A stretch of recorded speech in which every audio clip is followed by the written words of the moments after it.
Do you want to hear ChatBT's recommendation for our intro? Sure.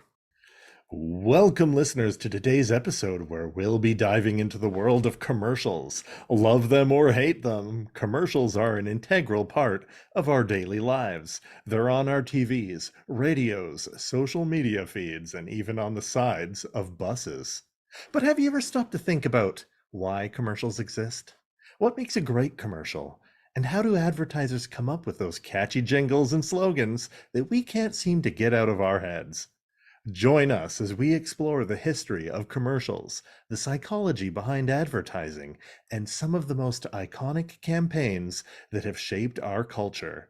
Whether you're a marketing guru, a pop culture aficionado, or simply someone who can't resist a good jingle, this episode is for you. So sit back, relax, and get ready to learn about the fascinating world of commercials. That's actually not bad. When the clock strikes 6:30, babe, time to head for golden lights. Hey, it's a good time for the great taste dinner at McDonald's. It's Mac tonight. Come on, make it Mac tonight. Good evening, and welcome to the inaugural episode of the Commercial Zone, the podcast where we take a deep dive into marketing campaigns of yesteryear. I am Christopher Siege, one of your hosts. And I'm your other host, NeoCal. On this first episode of this brand new podcast, we're going to be talking about a little series of McDonald's commercials from the late 1980s known as Mac Tonight. Mac Tonight. Come on, make it Mac Tonight. So what you're saying is, it's time to fly to the moon, ladies and gentlemen. Or fly me to the moon, even.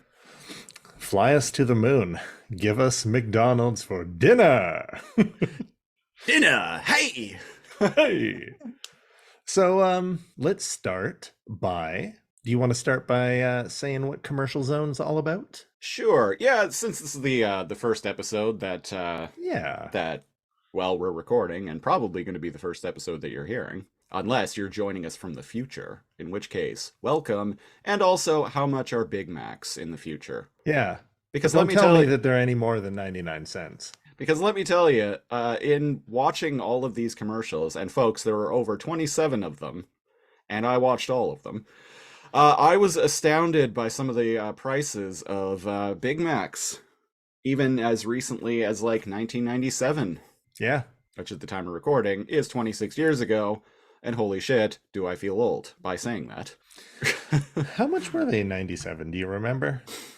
One of the commercials priced from 1997 priced a McRib at $1.49. Now, American, so yeah, so probably would have been like $2.49 Canadian. not bad, not bad. Yeah, folks, we're based in Canada, by the way. Yeah, hello. Hello from the Great White North. So we're we deep dive on some commercials. Yeah, this is kind of a passion project of mine. I came up with the concept for this show a few months back, and we were actually planning on originally launching this show back in January of 2023. And at the time of recording, it is March of 2023. The reason why we didn't is because I had a weird throat condition going on in January of this year that lasted for probably about a month. And so I didn't really want to launch a new show with my voice not being all it could be. That's right. Yeah. Yeah. So on this show's probably going to be bi-weekly or monthly. I haven't quite decided yet because this is going to be a research-heavy podcast, unlike the other podcasts that we do, Too Much Energon, which is a Beast Wars-centered podcast, and the Lasercomb podcast, which is a show where we review random episodes of classic TV series. Well, indeed, in the Lasercomb podcast, part of the amusement, perhaps even frustration, of listeners is that like we go into whatever we're reviewing like completely unawares. Completely cold, yeah. Yeah. We'll watch a random TV show, random episode of it, and our take and review is on knowing nothing outside of what we just watched. Yeah. And that is part that when I came up with the idea for that show a couple of years ago, that was part of the at least in my opinion anyway, right from the get-go. I'm like, part of the fun of this show is going to be just reviewing a show knowing absolutely nothing about it and Yeah, just because we're trying not to make sense of reviewing it. those episodes like fans of the show, and indeed. And indeed, we don't like a lot of the things that we end up reviewing. But it is interesting. But this is different. We Yeah, are not talking about, half hour, 45-minute long like show. no, this is a research heavy podcast about old commercials and marketing campaigns. And so because of the research heavy nature of this podcast, this isn't going to be a weekly show. Yeah. This is going to be a show that comes out probably between I don't want to commit to a like firm schedule, but it's going to be a show that probably comes out between every 2 to 4 weeks or Yeah. so. Yeah. And so this what we're talking about, as mentioned, is the 1980s McDonald's series of commercials called Mac Tonight. This is We're starting off with Mac Tonight because this is something that I've been wanting to talk about for a very, very long time. I am just barely old enough that I actually remember seeing some of these when I was a young I, child. I did. I don't remember seeing any of it. I just know it from like nostalgia bombs and references and memes, which we'll get into a little bit later. Yeah, well, But we're what Mac Tonight is like what is okay, so the commercials feature a character named Mac Tonight, who is a kind of a like 1950s inspired like jazzy type like a dude, lounge singer with a crescent moon for a head and sunglasses, some very and a stylish suit. sunglasses and a suit. Yeah. Singing a song also known as Mac Tonight, which is a rendition of the song Mac the Knife, as made famous by Bobby Darin. Mac the Nut all comes together. Yeah. And Uh, indeed, the person that had wrote the pitch for it was inspired oh, by that. absolutely. Perhaps a little bit too much, but again, we'll come back to that a little bit later. Yes, yes, we will. The downfall of Mac Tonight, if you will, the rise and fall of Mac Tonight. The canceling, if you will, of Mac Tonight. Could it be that Mac Tonight is one of the earliest victims of cancel culture? Stay tuned. Stay tuned to find out. Uh, so So yeah, he's now here's the thing. Anyone young and old or young enough, like Google whatever we're talking about, of course, but it might just seem freaky that this was a successful, by the way, very extremely. successful marketing iconography character. Probably much more so than at least during the 80s than Ronald McDonald himself. I'm gonna come out and say it. The look of Mac Tonight, which if you're young and have never seen these commercials before, Google it and let us know in the comments if you think that this is genius or some kind of arcane horror. Something that'll give you nightmares tonight. Um, and or maybe both. Or maybe both. Or maybe both. I it's kind of fever dreamish for me. Like whenever I see like fan art of Mac Tonight, I'm like, oh yeah. Which, yes, folks, there is fan art of Oh, Mac so Tonight. much. So much, yeah. And AI upscaling 8K upscaling of certain commercials, which I was shocked about. Yeah, I also want to give a shout out to the YouTube channel Mac Tonight 8, the number 8, which is where I got the commercial that I inserted into the beginning of this podcast. And that channel also has like created playlists of the entirety of the Mac Tonight campaign. So it was quite a treasure trove for me to find. So how did this start off? Somebody thought of, hey, how about a moon man? He's classy, jazzy dude. So this the Mac Tonight marketing campaign began in 1986. It was originally a local regional thing in Southern California, uh, particularly Los Angeles, and it was designed to drive up business, like the after 4 p.m. business of McDonald's. And when I was looking into this, this is actually something that I had completely forgotten was a thing, but I remember back in the day, like back in the 90s and whatnot, things at McDonald's periodically, they would have like promotions where after 4 p.m., like things would be cheaper. And it was it was definitely a thing. Like Oh, really? yeah, and this was a thing. Jealous. It was a thing that fast food places did a lot back in the day, was to drive up business. They would their prices would get lower after like a certain time of night. I think the last place that I saw that did that was Subway, as recently as like a few years ago. After 8 p.m., you could get like two subs for like $11 or something like I that. kind of recall something like that. Yeah, things being cheaper at Subway. But it's Yes. so weird to think of like fast food culture now. Like you go there around dinner time and you're waiting in a line for sure.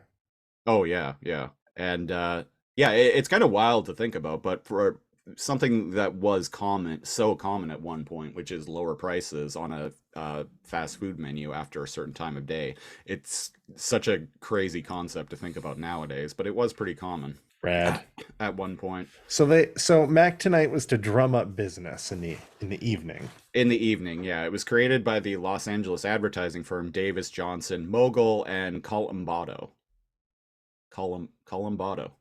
Huh. I almost said Columbo, which would be a very different advertising for Columbato, Columbo, tomato, tomato. tomato, tomato, potato, tomato. Potato, tomato, Columbo, clamato. The agency was inspired by the classic song Mac the Knife, which was made famous by in the United States by singer Bobby Darin in 1959. Now, I listened to that song, by the way. Odd choice. odd I choice. Now, this was part of a big wave, and just for proof of this, like go watch like any number of films from the 80s. But 50s nostalgia was quite big in the 80s amongst the Yeah, yeah, good point.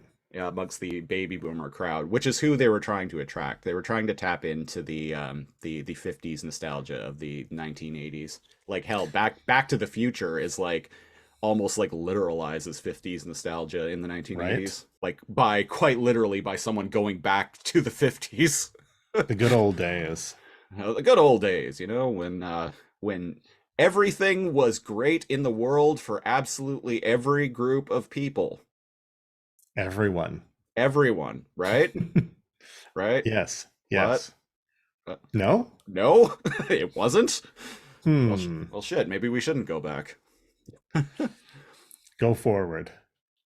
And indeed, the musical stylings of Mr. Moon Suit Man gives me heavy. This is just an 80s thing, not like a directly inspired thing. Max Headroom vibes. Yeah, totally. The character, like the character was created Very as different characters, mind you. they're very different, but the character was created to try and like tap into that like cult classic, like cult following that Max Headroom had in the 1980s. So Max Headroom, it's funny that you bring that up because Max Headroom was part of what inspired at least like the bizarre look of Mac Tonight. Yeah, I just had a feel. But he was supposed to be appealing, hey, instead of going home and, having family values and eating around the dinner table, why not come to Mac tonight Why not come to Mac tonight for dinner? Hey, for dinner? Hey. Yeah, the commercials are pretty pretty pretty catchy. catchy. Um Good luck getting that Mac Tonight song out of your head at any time in the near future. and indeed, the way the character moves and is like on screen is credited to the actor cast as Mac. Yeah, he was portrayed, and I only found this out like maybe a year or two ago. I did a deep dive on Mac Tonight, I guess a couple years ago now. I did a deep dive today. Yeah, he was portrayed by actor Doug Jones in one of his very first roles. Now, who is Doug Jones, you might ask? Doug Jones is an actor, most commonly, right, at least right now, known for being Saru in Star Trek Discovery. Often, Doug Jones is an actor with prosthetic makeup. That's the Y- best way to describe his career, To the point that until I looked at a photo of him today, I had no idea what he looks like, what he actually looked like. right? Like, I want to say he's the fish man in Hellboy. Abe Um, Sapien, he is. He frequently collaborates with Guillermo del Toro. He was oh, the Yeah, Pan's Labyrinth. he was in Pan's Labyrinth. He was in both of those Del Toro Hellboy movies. He played the loving fish man in The Shape of Water, a movie I that was gonna ask. Yeah, that he's the fish man in that, right? a movie that I still think is absolutely bananas that it won Best Picture at the Oscars. Our weird romance about a woman fucking a fish man. Understanding those that are different and saving him from the institution that has oppressed him. I've never actually seen that movie, but Neither have I, but that seems like as good I'm of cycling reviews for it. a yeah, so he was in those Hellboy movies. He played the Silver Surfer, and he did the mocap. Well, actually, that was a CGI role, but I guess he did the mocap for the Silver Surfer in that second Fantastic Four movie. He's very good at body acting, And and it indeed, shows. it shows in his performance in these commercials. His movements are extremely animated.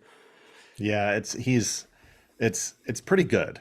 The It touched on something weird. Like I wasn't alive as an adult around that era, but I can see how this was like groovy. There we go, groovy. Yeah. You can Groovy, see how this is appealing. yeah, groovy dinner. Hey, And yeah, I guess it worked. And yeah. boy howdy. Yeah, boy howdy. So as I mentioned, this started off in Southern California. Its popularity, it took off like wildfire to the point that in less than a year, these commercials spread like nationwide into the US and into Canada as well. And in other countries, like And there's yeah, these I commercials watched a ran. South Korean Mac Tonight commercial. I was gonna say these commercials ran in Japan, South Korea, France, Germany, Australia, the UK. A lot of merch. Like it turned out the character itself himself was marketable. Yeah, to the point that in I think it was 1988, there were Happy Meal toys of Mac Tonight. Yeah, I saw that when I was deep diving. I was like, "Oh man, the Happy Meal toys are Mac Tonight." Fuck, maybe I'll look on YouTube sometime, see, or not YouTube, eBay, see if I can get my hands on some of these Mac Tonight Happy Meal toys. Right? Uh, But yeah, yeah, I was even reading that it got to the point there were a total of over like around 30-ish television appearances, either in commercial form or like guest starring or yeah, about that. Yeah, yeah. I think the exact number is 27, but who knows? I think it was 27 appearances from the actor Oh, by Doug Jones. Yeah, by yeah, I Doug guess. Jones. And some of the later commercials featuring Mac Tonight, eventually the character just became CGI, Yeah, which it is, shows. does it? But I was reading up on it. Not only was it successful, they had like there was a mini comic, and not only that, there were like guest appearances by like a mascot actors hired to show Oh, up on certain locations. actually go to the restaurant. Actually go to the restaurants. Yeah. And he had to pay attention to commercials or like radio or television commercials to catch where he was going to show up as like a publicity thing. And back boy, before did people. back before the days of the internet. And boy, did people show up, apparently. Like Uh, hundreds. Mac Tonight, McDonald's said that the ad campaign was extremely successful to the point that it had contributed to an increase of over 10% in dinner time business in California alone. And as you mentioned, per Wikipedia, a crowd of 1,500 people showed up just to see the 1,500. character at a McDonald's restaurant.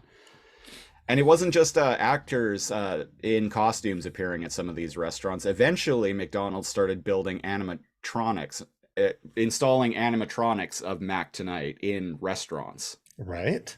To the extent that in, what is it? The world's largest entertainment McDonald's, which is also known as Epic McD, which is a great name. That's a great name. Epic McD. So hold on. What is this? I'm glad you asked. Epic McD is a McDonald's restaurant in Orlando, Florida. The restaurant has a floor area of 19,000 square feet, making it the largest McDonald's in the world by square footage, and offers menus with options that are exclusive to the restaurant and cannot be found elsewhere, including brick oven pizza, Belgian waffles, pasta dishes, omelets, and additional items on the gourmet bistro menu. Okay. So this is more than just a fast food place and hell, even like a restaurant, but 19,000? Are 19,000 there square feet. rides? There Like, is. Oh, There's okay. there is a 20. It features a 22-foot tall play area with over 100 arcade games and a waving 30-foot tall image of Ronald McDonald at the entrance. Whoa, that's wild. I wonder if they still have those old GameCube and Nintendo 64 like setups, those rigs. So I miss those, man. Epic McD actually still features, and it is the last McDonald's restaurant to do so, still features an animatronic of Mac Tonight in it. Does it sing? It does. And oh, rad. And speaking of singing, I had mentioned that the song Mac Tonight was based on Mac the Knife by Bobby Darin. That wasn't the song that was used in every single commercial. No. No, sometimes one commercial used What a Wonderful World by Louis Armstrong.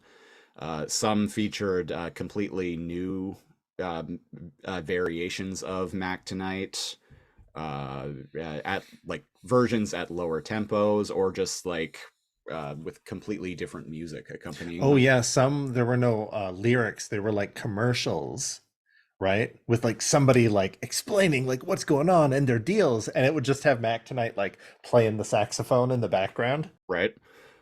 Yeah. A September 1987 survey by AdWatch found that the number of customers who recalled McDonald's advertising before any other doubled from the previous month. And this was just after Wow. Mac Tonight had gone national. And it was higher than any other company since the New Coke launch in 1985, which New Coke is something we'll probably talk about on this podcast eventually. Yeah. Wow. The original campaign, which just featured the McDonald's Moon Man, Mac Tonight, you know, just flying around on a cloud. There's one commercial in particular that I like that actually has him on like a roller coaster. Like his Yeah, I piano saw is a roller coaster. I saw It's that, going yeah. slow, but I think that's actually might be my favorite Mac Tonight commercial. So that's the rise of Mac Tonight. And this Oh, was a long successful. Oh, go ahead. Oh, yeah. It was a long, successful series of commercials. The original campaign ran from 1986 to 1988. 1986 at the regional level, 1987 and 1988 at the national level. In 1990, the commercials shifted to McDonald's Blast Back with Mac campaign, which still featured Mac Tonight, but this time Now, what Blast Back with Mac was that? Say that 3 times fast. Blast back with Mac. Blast back with Mac. Black, but back to bow. Is that how the commercials went? No, these ones featured a traditional like 1950s style like doo-wop type band performing in front of a crowd of teenagers. Again, even leaning even harder into the 1950s nostalgia.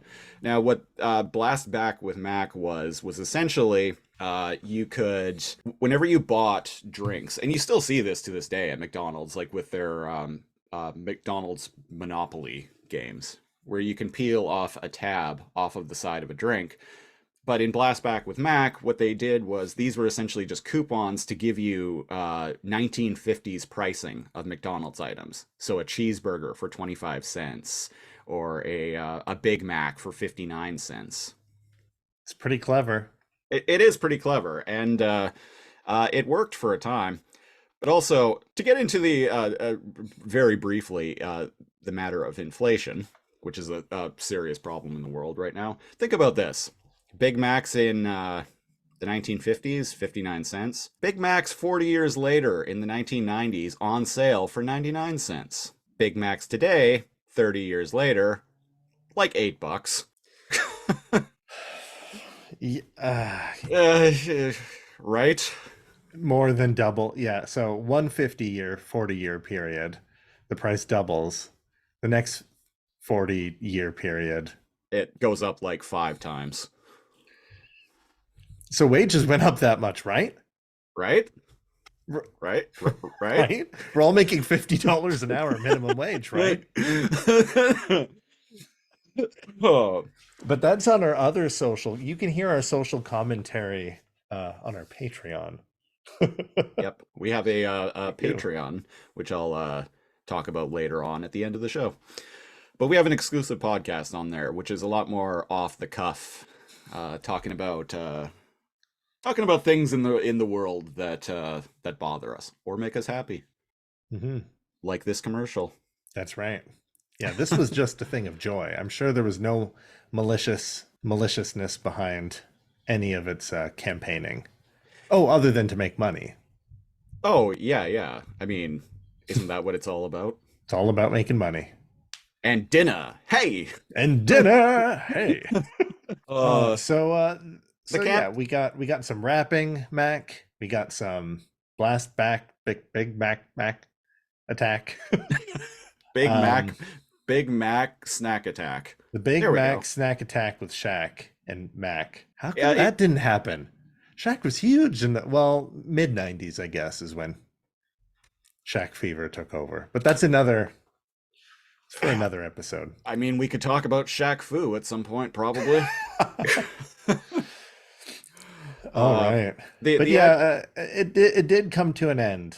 It came to an unfortunate and sudden end in 1989/1990-ish, because Bobby Darin, as I mentioned, the recording artist of not even the original version of the song Mac the Knife, but just the song that really, the version that really popularized the song in the United States.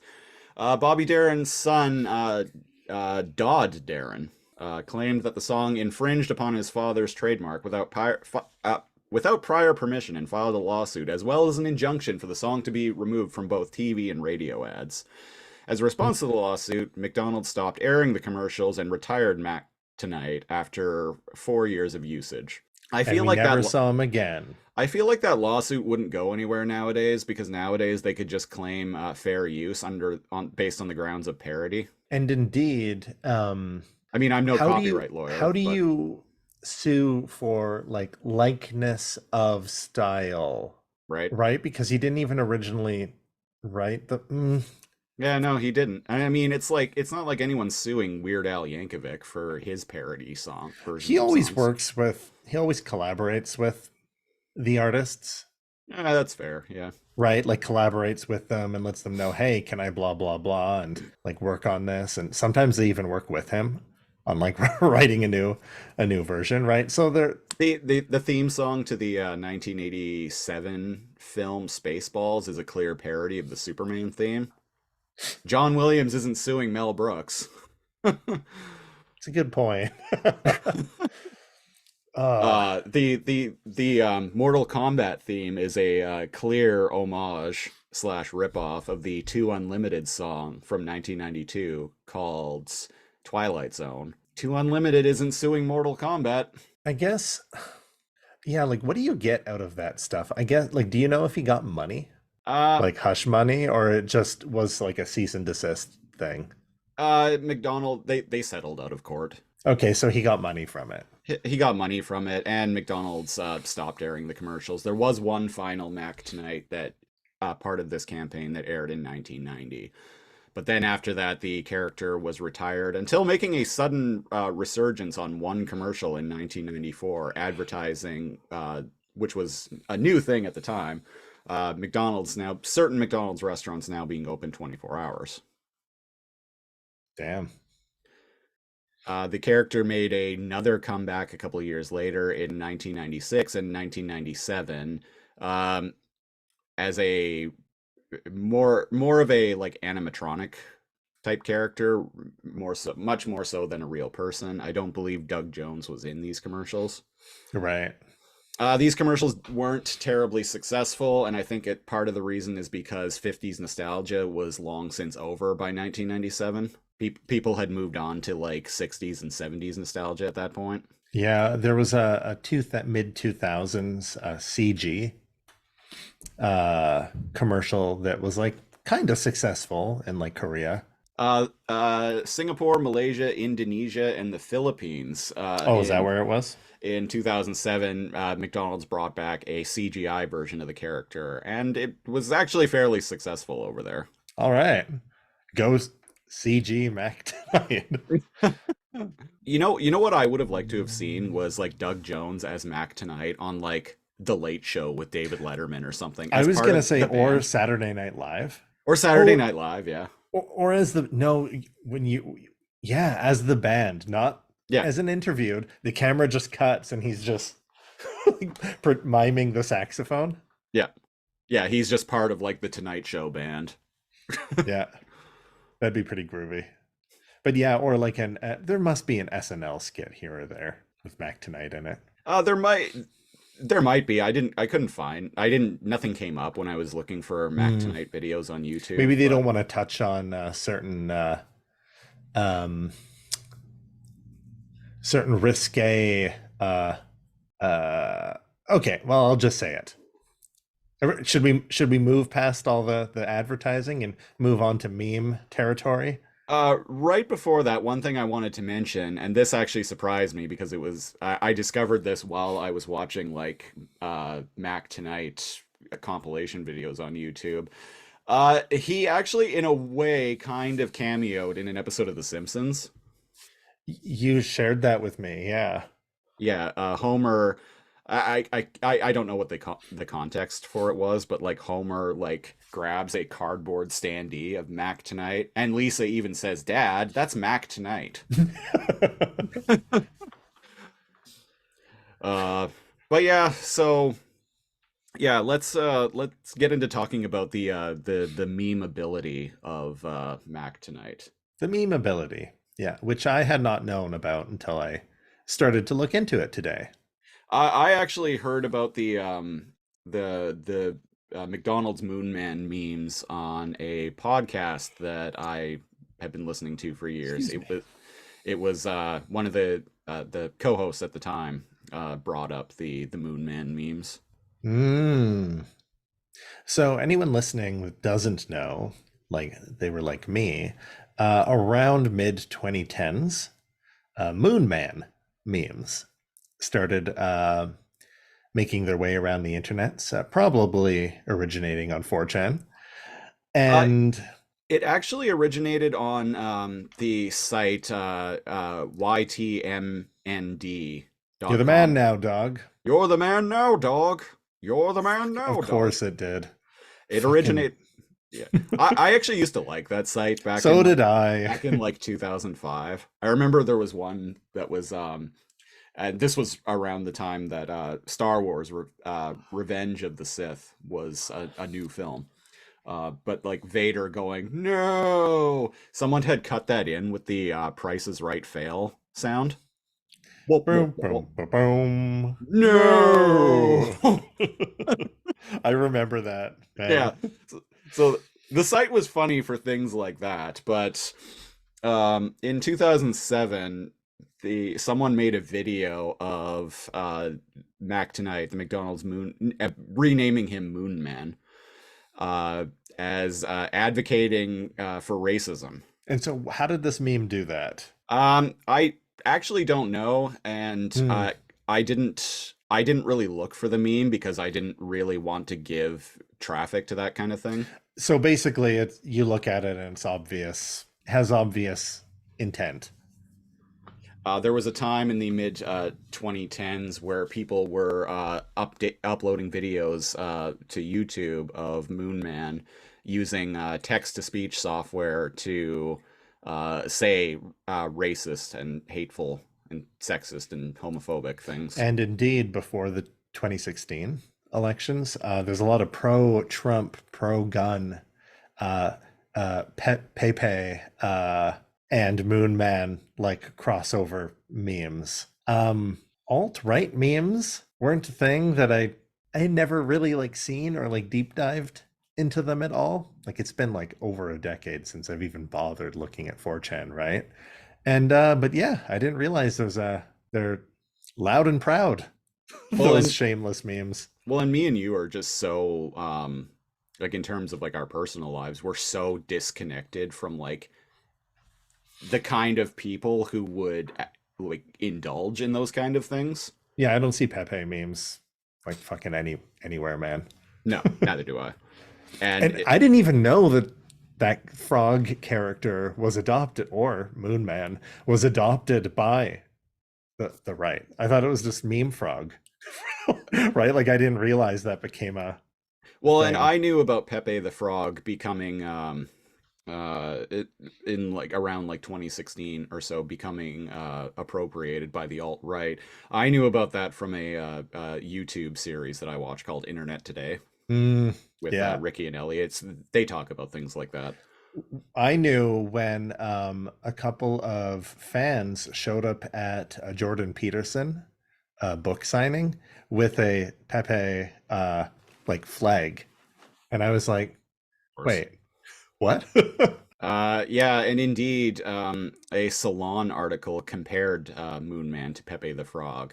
And indeed, in 2019, the Anti-Defamation League added Moon Man to their database of hate symbols, which is unfortunate. Like, all things considered, I mean, you can say that like any character created for the purposes of marketing is like inherent has some inherent insidiousness to it. I know people who would make that argument. All advertising is generated on the foundation of greed. Yeah, Exactly. Yeah. There is logic to that argument, and I don't yeah. even necessarily disagree with it, but I also just sometimes I'm willing to just look at something as just wholesome and fun, which is indeed what I think of Mac Tonight as. Yeah. So it's really unfortunate to see like something that is that I view as like kind of fun and wholesome to be adopted by terrible and you by terrible people to represent terrible things. That's happening more and more to our shit. It is, and it's it shit's got to stop, man. Yeah. Remember for a while, sort of on topic, but like the okay or the nice symbol was trolled. It was fake, Oh but yeah, that was supposed to the be, thumb and the index finger or was together that it? with your other three fingers up. Yeah, that's The supposed to just mean like nice.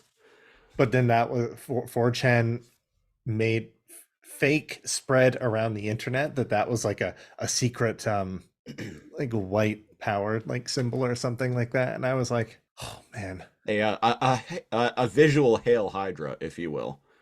Visual hail hydra, if you will, and it's like, oh, it never ends. First they took Mac Tonight, Now they're taking our Italiano hand signals. Also, when someone says 69, how are you supposed to tell them when you're muted? How are you supposed to signal to steal third when you're whatever? Yeah, so it's been adopted. What are you gonna do? And what about since then? It's 2023 now. Mac Tonight has gone through different iterations. He's been in raps. He's been a smooth jazz singer.